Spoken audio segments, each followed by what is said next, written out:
Hi, so I just wanted to do a quick video about this interesting book I found while doing some research around magnetism. The book is entitled Manual of Magnetism and it's by Daniel Davis. And you can see from the date that it was first published in 1842. Now, effectively, I mean, you can see from the description here, for the use of students and their literary institutions.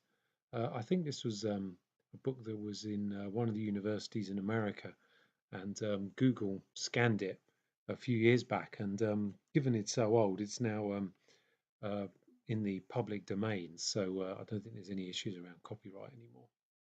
But what's really interesting about this book is that it talks a lot about the theories um, around magnetism and its relationship with electricity, and this is with lots of experiments that they were carrying out at the time. And many of these experiments, refers to many of the contemporaries at the time, like Michael Faraday and John Henry, who were kind of, the forefathers of a lot of the theory that we're familiar with today. So yeah, I mean, I'm not going to obviously go through the whole book because it's sort of 200 pages long, but I thought I'll just pick out some of the highlights that I've kind of come across, and I'll put the link in the description. And yeah, and if you've got the time, I think it's well worth a read. So, looking at the contents of the book, you'll see that the start of it in the introduction is mainly around talking about what magnetism is, and then goes on to look at different types of electricity, just to kind of set the basis for the rest of the book. And then the following chapters are mainly around magnetism, and goes into a lot of detail around understanding what magnetism is and what kind of effects it has.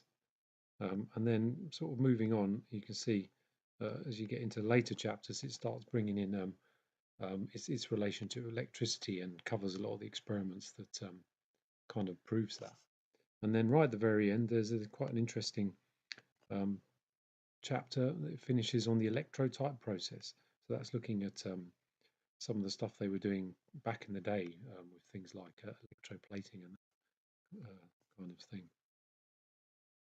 So diving straight into the book, one of the first experiments I noticed that I thought was quite interesting was this picture here that's labelled Figure 5, and it's about electrostatic electricity, and quite a novel way of actually capturing it within this weird contraption.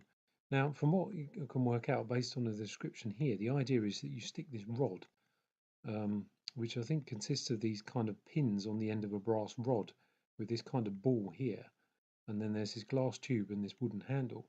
Now, the idea is that you stick this over a jet of steam, so kind of high pressure steam, and then on the bristles on the end here, it kind of collects a static charge on this rod, and then what they're suggesting you can do then is transfer that into a Leyden jar, which back in the day is what they call capacitors, and then you're actually able to store some charge in that. Now that's it's quite interesting because I've not seen an experiment where people are using steam to capture static electricity.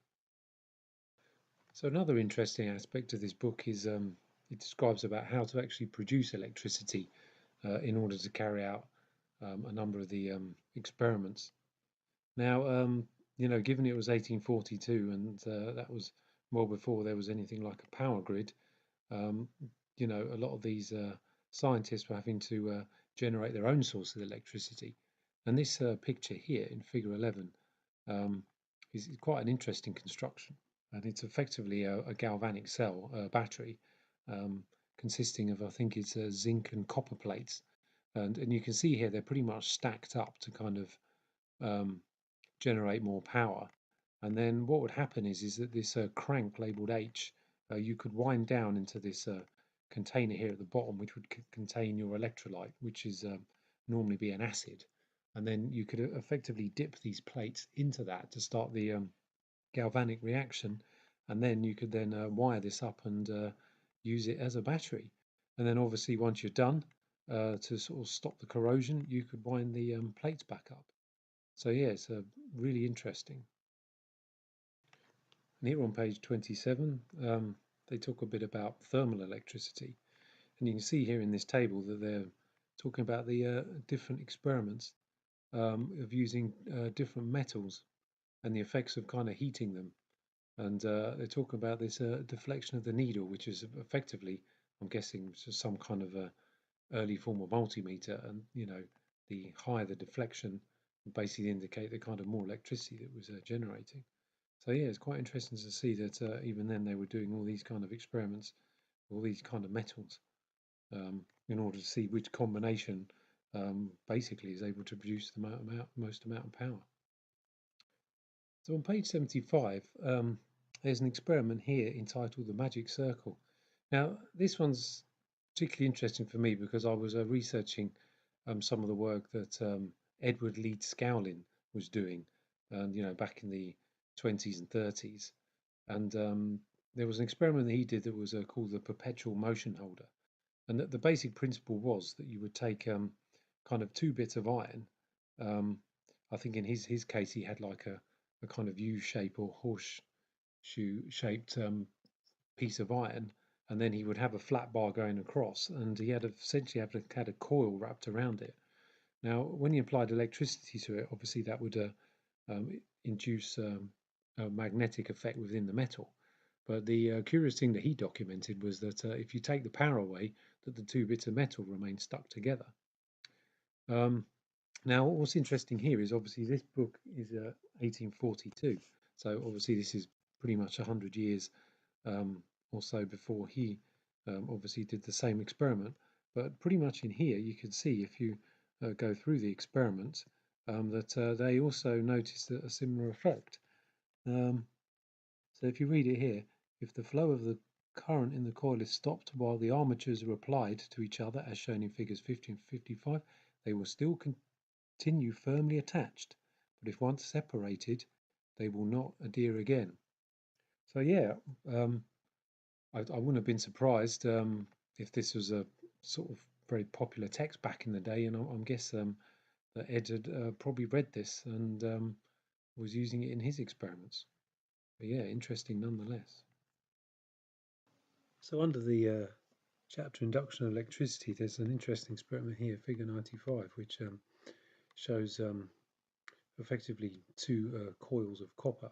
The one on the bottom is connected up to a battery, and the one above, where the current's induced, is actually held by the hand. And the idea is that you apply power to the bottom one, and it induces a current, and you measure how strong it is by the zap that you get.